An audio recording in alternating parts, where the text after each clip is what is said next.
Hello दोस्तों, कैसे हैं आप सभी। तो होप सो आप सभी की प्रिपरेशन बहुत अच्छी चल रही होगी। और यार आप सभी की तरफ से एक डिमांड आ रही थी कि सर अब लास्ट टाइम बचा हुआ है, अब ये बताइए कि आरआरबी एएलपी का पेपर आने वाला है, सर आरआरबी जेई का पेपर आने वाला है, कहाँ पर फोकस करें और हमें आगे क्या करना चाहिए, कौन से टॉपिक अभी हम पढ़ने चाहिए, कौन से अभी नहीं पढ़ने चाहिए। तो मैं आपको बताता हूँ। देखो, अगर आपको आरआरबी जेई का अगर आप एग्जाम क्लियर करना चाहते हैं तो सबसे मोस्ट इंपॉर्टेंट एक प्लानिंग के साथ में अब आने वाले टाइम में आपको जो है आपकी प्रिपरेशन स्ट्रेटेजी आपको रखनी पड़ेगी। और वो क्या प्लानिंग होगी, ध्यान रखना। तो यहाँ पर अगर हम बात करें, आप सभी को पता है RRB NTPC, RRB ALP, RRB JE और भी इसके अलावा बहुत सारे पेपर जो है आरआरबी कंडक्ट करवाता है। लेकिन अगर आपको एग्जाम क्लियर करना है तो सबसे मोस्ट इंपॉर्टेंट है सर पीवाईक्यू। क्योंकि अगर आप देखोगे आजकल अगर आप कोई सा भी अगर आप पेपर देख रहे होंगे तो पीवाईक्यू एग्जाम के अंदर मस्ट रिपीट होते हैं। और ऐसा भी हो रहा है, अभी तो बहुत सारे पेपर ऐसे आ रहे हैं जिसमें टेक्निकल तक कम से कम 70-80% तक पीवाईक्यूज जो है वो रिपीट हो रहे हैं। एज इट इज लैंग्वेज भी चेंज नहीं होती है। कभी क्या होता है, आपके पास में यूपीपीसीएल का पेपर एसएससी जेई में आ जाता है, क्वेश्चन एसएससी जेई में आ जाता है, कभी एसएससी जेई का क्वेश्चन यूपीपीसीएल के अंदर आ जाता है। ऐसे मतलब अलग अलग एग्जाम से क्वेश्चन जो है वो आपके पास में रिपीटेशन में हो रहे हैं। और कम से कम मान के चलना, जितना मैंने एनालिसिस किया है आरआरबी जेई एएलपी और एनटीपीसी सभी के क्वेश्चन को देखते हुए, चाहे वो साइंस के क्वेश्चन हो चाहे वो मैथ्स के क्वेश्चन हो, किसी भी सब्जेक्ट के अगर वो क्वेश्चन है तो ध्यान रखना ये जो तीन आपके पास में एग्जाम है, अगर आप इन तीन एग्जाम के पीवाईक्यूज अगर आप लगा देते हैं, अगर आप इन तीन एग्जाम के पीवाईक्यूज आप लगा देते हैं, तो मैं आपको बोल देता हूं कि जिस जिस कॉन्सेप्ट पर आप क्वेश्चन करोगे, जिस जिस कॉन्सेप्ट पर आप क्वेश्चन करोगे, उन सभी में से पीवाईक्यू में कम से कम बात कर रहे हैं अपन 65% से लेकर 70% तक जो है वो आपके पास में पीवाईक्यू, ध्यान रखना, एग्जाम के अंदर रिपीट हो जाएंगे। यानी कि कम से कम अगर आप जो है पीवाईक्यू अगर आप लगा देते हैं, अगर आप पीवाईक्यू अगर आप सारे लगा देते हैं इन तीनों एग्जाम के जो प्रीवियसली जितने भी हुए हैं, तो ध्यान रखना 65 से 70% तक का आप स्कोर जो है बहुत आसानी से कर सकते हैं। और ध्यान रखना, कभी भी किसी भी एग्जाम को निकालना है या किसी ने अगर कभी एग्जाम निकाला भी है तो उन्होंने पीवाईक्यू पर बहुत ज्यादा जोर दिया होगा, क्योंकि पीवाईक्यू रिपीट होते हैं। अगर मान लो आप पीवाईक्यू बहुत अच्छे से कर लेते हैं, कॉन्सेप्ट अगर आपको सारे पता होते हैं कि इस टाइप का क्वेश्चन आएगा तो हमें ये कॉन्सेप्ट अप्लाई करना है, इस न्यूमेरिकल में हमें ये फॉर्मूला यूज करना है, तो अगर आप कॉन्सेप्ट अगर आप यूज करेंगे तो मैं आपको इतना बोल रहा हूं कि कम से कम 65 से लेकर 70% तक जो है पीवाईक्यू है वो आपके एग्जाम में रिपीट होंगे। और आप सभी को बताएं कि 65-70 मार्क्स अगर आप यहां से ले आते हो, कुछ नए क्वेश्चन भी अगर आप कर लेते हो, तो आप जो है बहुत आसानी से जो यहाँ की कट ऑफ है उसको आप क्लियर कर पाओगे। बाकी अगर हम बात करें तो यहाँ पर मोस्ट इंपॉर्टेंट ध्यान रखना, लेकिन ऐसा नहीं कि सिर्फ अगर अपन आरआरबी की तैयारी कर रहे हैं या आरआरबी जेई की तैयारी कर रहे हैं। जनरली स्टूडेंट गलती क्या करता है कि सर मैं तो आरआरबी जेई की तैयारी कर रहा हूं, मैं क्वेश्चन आरआरबी जेई के लगाऊंगा। यही आप सबसे बड़ी गलती करते हो। ध्यान रखना, अगर आप आरआरबी जेई की अगर आप प्रिपरेशन कर रहे हो तो आरआरबी आपको पता है ऐसा नहीं होगा कि वो एग्जाम कंडक्टिंग बॉडी को ये बोलेगा कि तुम्हें जेई के लिए अलग क्वेश्चन बनाने हैं, एई के लिए अलग, एएलपी के लिए अलग क्वेश्चन बनाने, एनटीपीसी के लिए अलग क्वेश्चन बनाने। अगर आपने देखा भी होगा पिछली बार आरआरबी के पेपर को अगर आपने उठा के देखा होगा तो एक ही क्वेश्चन ऐसा है जो एएलपी में भी आया होगा, वही क्वेश्चन आरआरबी जेई के अंदर भी रिपीट हुआ होगा। क्वेश्चन रिपीट भी होते हैं एज इट इज। तो ध्यान रखना, आरआरबी जेई के क्वेश्चन ही लगाने नहीं है आपको, आपको आरआरबी एएलपी के क्वेश्चन भी लगाने, आरआरबी एनटीपीसी के क्वेश्चन भी लगाने। अगर आपने अभी तक सिर्फ ओनली आरआरबी जेई के क्वेश्चन लगाए हैं तो बेटा अभी भी आपके पास में टाइम है, अभी आप आरआरबी एएलपी, आरआरबी एनटीपीसी इनके क्वेश्चन भी आप लगा दीजिए, क्योंकि क्वेश्चन आपस में सफलिंग होगी।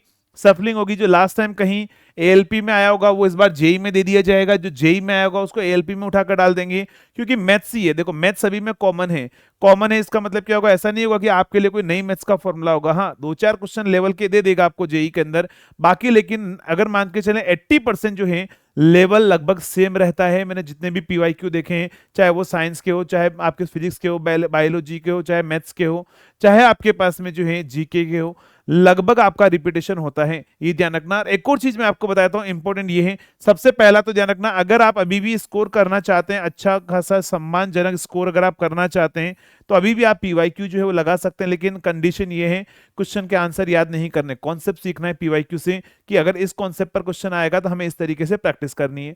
दूसरा एक और चीज, बहुत सारे स्टूडेंट ये बोलते हैं कि सर क्या अगर हम बात करें तो एएलपी का जो क्वेश्चन है, क्या एएलपी का जो क्वेश्चन है वो हमारे पास में आरआरबी जेई के अंदर रिपीट होगा? तो ये भी लास्ट टाइम हुआ है, ध्यान रखना। अगर जो क्वेश्चन सेम एएलपी में आया था, सेम क्वेश्चन जो आरआरबी एएलपी में आया था, वही question RRB NTPC, RRB JE, RRB JE के अंदर बात करें या आरआरबी एनटीपीसी में अगर हम बात करें तो वहां पर रिपीट भी हुए हैं। और ऐसे क्वेश्चन एक नहीं दो नहीं, बहुत सारे क्वेश्चन ऐसे आप देखोगे जब आपने पीवाईक्यू लगाया हुआ तो सेम ईयर में सेम टैगलाइन के साथ में इस एएलपी में भी आया हुआ है और जेई में भी आया हुआ है। तो यानी कि आपके पास में जो एएलपी का जो क्वेश्चन है वो एज इट इज या तो आरआरबी जेई के अंदर भी उठ के आ जाएगा। तो यहां पर ध्यान रखना, अभी आपके पास में आरआरबी जेई से पहले जितने भी एग्जाम्स हैं, चाहे वो आरआरबी एएलपी का हो, एनटीपीसी का हो, जितने भी एग्जाम्स हैं, उनके जब क्वेश्चन पेपर का सॉल्यूशन जब करवाया जाए तो आप उन सॉल्यूशन को जरूर देखना, या फिर आपके दोस्त जितना भी आपके पेपर देकर आए तो उनसे क्वेश्चन जरूर पूछना कि यार तुम्हें किस लेवल का क्वेश्चन पूछा गया था। क्योंकि कम से कम मैं बात करता हूं, ज्यादा नहीं, तो ध्यान रखना जितना भी एएलपी के अंदर जितने भी क्वेश्चंस आपको पूछे जाएंगे उन्हीं क्वेश्चन के आसपास की चीज, आसपास की चीज मतलब क्या है, अगर किसी में कंपाउंड इंटरेस्ट पूछा है तो आपके पास में किसी में सिंपल इंटरेस्ट पूछ लेगा, थोड़ा बहुत आसपास की फॉर्मूला जो है वो आपको क्वेश्चन पूछा जाएगा। और ध्यान रखना कम से कम मैं बात करता हूं तो यहां पर 10 से 15 क्वेश्चन, 10 टू 15 क्वेश्चन की बात कर रहा हूं, इससे ज्यादा ही रिपीट होंगे ये तो ध्यान रखना। लेकिन हाँ, अगर आप आरआरबी एएलपी का जो पेपर है उनका सॉल्यूशन अगर आप देख लेते हो कि कितने क्वेश्चन आए, किस किस टाइप के पूछे हैं, उसके आसपास की कहानी भी अगर आप पढ़कर जाओगे ना तो आप भी आपको 15 से 20 क्वेश्चन वहां से आपको मिल जाएंगे। तो एक और चीज ध्यान रखनी है, एक अभी आपको सबसे मेन चीज फोकस करना है, कहां पर बेटा, आपको फोकस करना है पीवाईक्यू पर। पीवाईक्यू लगाने पर अब आपको बहुत ज्यादा फोकस करना है, पीवाईक्यू, कॉन्सेप्ट और मॉक टेस्ट, ये तीन चीज को आप फॉलो कीजिए अभी। ओनली सिर्फ पीवाईक्यू लगाना है, साथ में आपको क्या करना है, प्लस मॉक टेस्ट लगाना है। पीवाईक्यू प्रैक्टिस कीजिए, मॉक टेस्ट लगाइए, पीवाईक्यू प्रैक्टिस कीजिए, मॉक टेस्ट लगाइए, ये प्रोसेस अभी आपको फॉलो करना है। और एक और चीज ध्यान रखना कि आपको इसको देखना नहीं भूलना है कि आप जेई की तैयारी कर रहे हैं मतलब जेई के ही पीवाईक्यू देखेंगे, नहीं, एएलपी के पीवाईक्यू आपको देखने हैं। जितने भी पीवाईक्यू आपके अभी जो एग्जाम में आएंगे उन्हीं के आसपास की सारी चीजें आपको पढ़कर जानी है, ताकि वहां से क्वेश्चन आपको एग्जाम में मिल पाएगा। तो इस चीज का ध्यान रखना है, ये चीज आपको फॉलो करनी है। तो इन दो चीजों, दो बातों का जरूर ध्यान रखना है। और अभी तक आप में से कौन कौन स्टूडेंट हैं जिसने जो है सारे पीवाईक्यू एक बार लगा दिए हैं, कौन कौन से RRB JE, RRB NTPC, RRB ALP, और आप कितना स्कोर कर पा रहे हैं अभी की जो पीवाईक्यू सेक्शन के अंदर या मॉक टेस्ट के अंदर, इस वीडियो के कमेंट बॉक्स में कमेंट करके जरूर बताना है। तो इन चीजों का ध्यान रखना है। अभी लास्ट मोमेंट है, लास्ट मोमेंट में बस यही करिए कि ओनली आप क्या कीजिए, पीवाईक्यू, पीवाईक्यू भी कौन से लगाने हैं, जो हाईली वेटेज वाले टॉपिक्स होते हैं सब्जेक्ट वाइज। सबसे पहले सब्जेक्ट वाइज में हाईली वेटेज सब्जेक्ट कौन सा है, पहले उसका लगाओ। जैसे मैथ्स के अंदर आपको मेंसुरेशन लगाओ, आप ट्रिग्नोमेट्री आप लगाओ, अलजेब्रा आप लगाओ, ज्योमेट्री आप लगाओ, टाइम वर्क डिस्टेंस आप लगाओ, नंबर सिस्टम आप लगाओ, जो भी इंपॉर्टेंट टॉपिक्स है पहले आप उनके पीवाईक्यूज लगाओ। उसके बाद में जो है आप क्या कीजिए, आप जो है बाकी दूसरे टॉपिक्स पर आपको आना है, फिर उनके पीवाईक्यू प्रैक्टिस करने हैं। तो इन चीजों का ध्यान रखना है। आज के इस वीडियो में मैंने आपको दो चीज बताई है ओनली। पीवाईक्यू वेटेज कितना होगा, ध्यान रखना, पीवाईक्यू का जो वेटेज होगा वो कम से कम 65 टू 70% क्वेश्चन आपको पीवाईक्यू पूछे जाएंगे। ऐसा नहीं कि एज इट इज क्वेश्चन पूछेगा, उसके आसपास की चीजें पूछेगा, डेटा चेंज कर देगा, लेकिन हाँ कॉन्सेप्ट वहीं पर रहने वाला है। और दूसरी चीज आपके पास में जो है आरआरबी एएलपी का जब पेपर होगा तो उस पेपर को जो है वो जरूर आपको देखना है, उनके क्वेश्चन जरूर देखने हैं। वहां से भी आपको कम से कम हेल्प मिलेगा, 10 से 15 मार्क्स लेने के लिए बहुत आसानी से हेल्प मिलेगी। कोई नया टॉपिक अगर मान लो अगर यहाँ पर कुछ नया टॉपिक पूछा गया है जो आपने अभी तक नहीं पढ़ा है, तो इन बिटवीन जो टाइम ड्यूरेशन मिलेगा वहां पर उस टॉपिक को आप कवर कर पाओ। चलिए, तो ये आपको सारी चीजें ध्यान रखनी है अभी आपकी प्रिपरेशन के अंदर। और मुझे पता है कि आप बेहतरीन तैयारी कर रहे हैं और बहुत जल्दी जो है आप सिलेक्शन लेने वाले हैं आने वाले एग्जाम्स के अंदर। तो चलिए दोस्तों, मिलेंगे नेक्स्ट वीडियो के अंदर, तब तक के लिए थैंक यू सो मच।